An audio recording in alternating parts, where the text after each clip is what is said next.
Selamat datang di masa depan Indonesia. Sudah berkali-kali saya sampaikan bahwa kepindahan ibu kota negara ke Nusantara adalah bukan sekedar memindah gedung kementerian. Bukan itu. Bukan juga hanya pindah istana presiden. Bukan itu. Bukan juga memindahkan gedung wakil presiden ke Nusantara. Juga bukan itu. Bukan itu. Bukan fisiknya yang ingin kita pindahkan. Tetapi yang ingin kita bangun adalah budaya kerja baru, mindset baru, dan IKN sebagai basis ekonomi baru.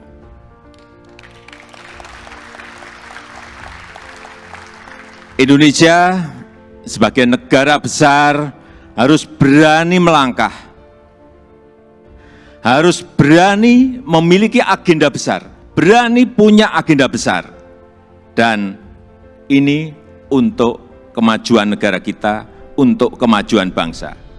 Dan jika kita tidak berani transformasi dari sekarang sampai kapanpun, kita akan sulit jadi negara maju.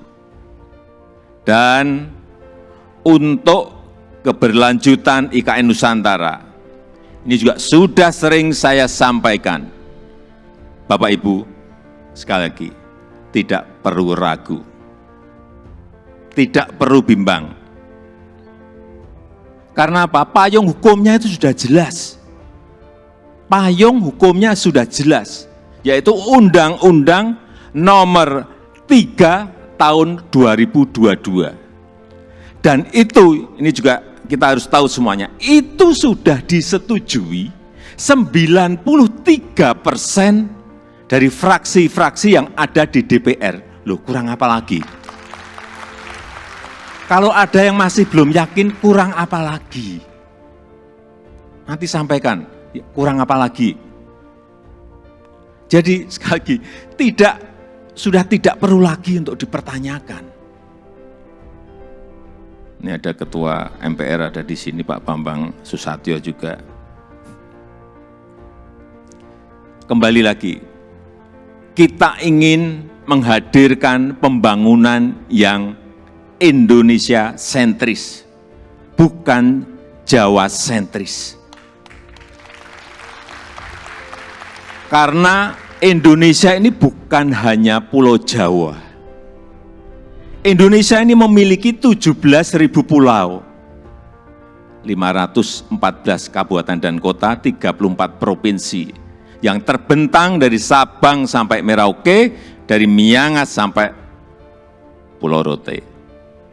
Dan ada tapinya, tapi saat ini 58% dari PDB ekonomi kita, dari ekonomi kita terpusat di Pulau Jawa, 58%. Kemudian populasi 56% atau sekitar 149 juta penduduk kita ada di Pulau Jawa, bermukim di Pulau Jawa.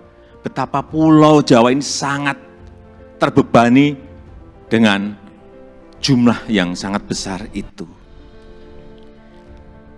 Itulah kenapa sering saya sampaikan, Indonesia perlu keadilan ekonomi. Sekali lagi ada 17.000 pulau, bukan hanya satu pulau. Perlu kesetaraan pembangunan, perlu pemerataan pembangunan. Ini yang ingin kita hadirkan, yaitu dengan membangun ibu kota Nusantara.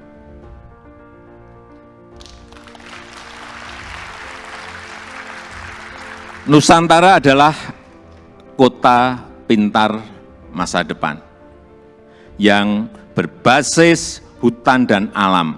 Belum ada di dunia, belum ada. Tolong dicarikan, belum ada.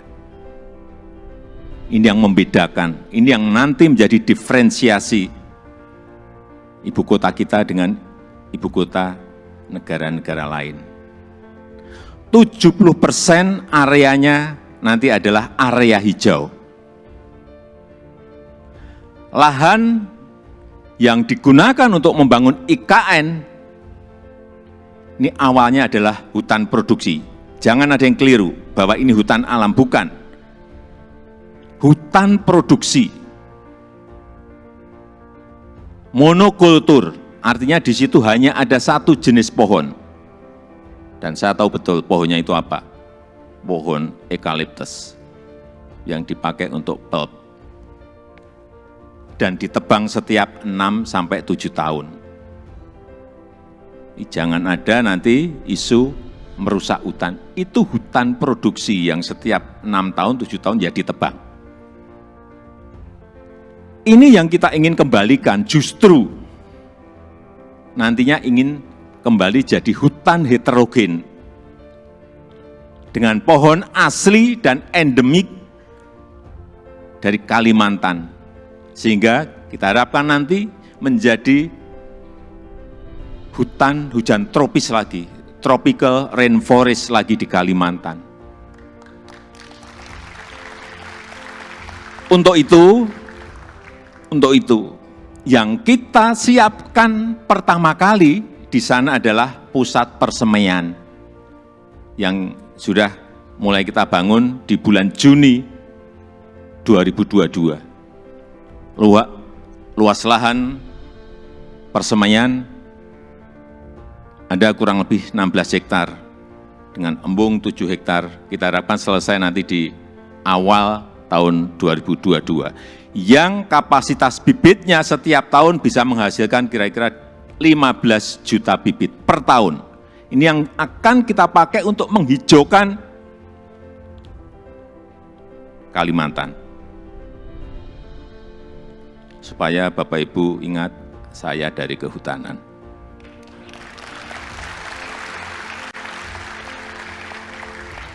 Saya waktu menerangkan di persemaian di Kalimantan, dari A sampai Z, ini pohon apa, ini pohon apa, ini pohon saya apa semua.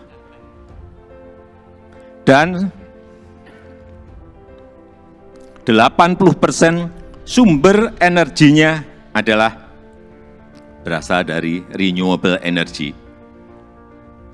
Mobil di sana nanti harus mobil listrik.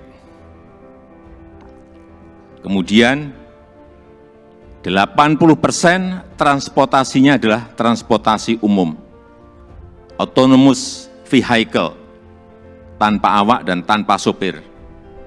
Jadi yang kita hargai di sana adalah pejalan kaki, yang kita hargai di sana adalah orang yang senang naik sepeda. 10 minutes city, jarak tempuh kemana-mana itu ada dalam 10 menit. Sekali lagi, inilah showcase transformasi Indonesia. Showcase perubahan peradaban Indonesia. Dan budaya kerja yang ingin kita bangun di IKN Nusantara adalah budaya kerja produktif. Itu harus didukung oleh tata kelola yang baik, didukung oleh manajemen yang baik, didukung oleh implementasi teknologi yang mumpuni. Smart living, smart city, layanan masyarakat lewat aplikasi, akte lahir, akte nikah lewat HP, paperless, ini yang ingin kita bangun. Jadi Nusantara adalah masa depan Indonesia dan bisa terwujud dengan upaya bersama. Bukan hanya pemerintah yang bergerak, bukan hanya pemerintah, karena memang pemerintah hanya kurang lebih menyiapkan 20% dari budget yang ada. 80% kita berikan kesempatan kepada investor, kepada investasi. Termasuk Bapak Ibu yang kami hadirkan pertama kali pada malam hari ini. Investasi terbuka lebar. Bapak Ibu bisa pilih mau di mana, mau investasi di sebelah mana, mau di kawasan inti, ya harganya beda. Di financial center, di kawasan healthcare center, di kawasan education center, di housing area, di tourism area, silahkan. Saya sampaikan ini adalah kesempatan pertama dan kesempatan emas yang tidak akan terulang lagi. Inilah saatnya mencatat sejarah Indonesia dan inilah saatnya melakukan lompatan, inilah saatnya kita semua menjadi pelaku sejarah Indonesia masa depan. Dan dengan upaya kita bersama, dengan semangat gotong royong kita bersama, saya yakin 17 Agustus 2024 kita bisa merayakan bersama-sama di Nusantara.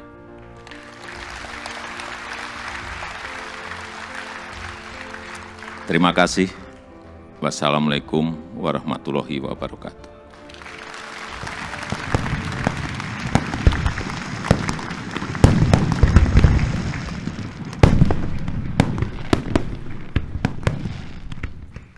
Dan yang paling menarik, tadinya kami tidak berpikir bahwa Bapak Presiden akan hadir sendiri. Ternyata Bapak Presiden sangat antusias untuk langsung bicara langsung dan menjelaskan, mempresentasikan langsung pada kita, pada seluruh investor dan dunia usaha. Karena memang kami merasa bahwa ini adalah suatu sejarah peradaban baru. Karena yang selalu saya katakan bahwa ibu kota baru ini adalah simbol Indonesia untuk yang namanya 2045. 100 tahun Indonesia merdeka, di mana Indonesia menjadi 4 ekonomi besar dunia. Yang dimana kita membayangkan apa sih Indonesia ke depan. Nah, bayangannya itu sudah bisa kita lihat mulai sekarang dengan namanya Ibu Kota Negara Nusantara ini. Ya, kalau saya harapannya tentu semua promise-promise-nya ditepati ya. Semua timeline yang memang sudah dijanjikan mungkin sama IKN, sama pemerintah itu tetap on progress dan sesuai dengan timeline. Dan juga ya harus tetap jalan terus ya, sesuai dengan waktu yang ditentukan. Harapannya itu bisa jadi semangat gitu ya buat teman-teman developer atau investor-investor yang mau support, yang mau investasi di IKN kita gitu ya. Dan mungkin juga boleh terbuka tidak hanya di dalam negeri tapi terbuka juga buat investor di luar negeri gitu.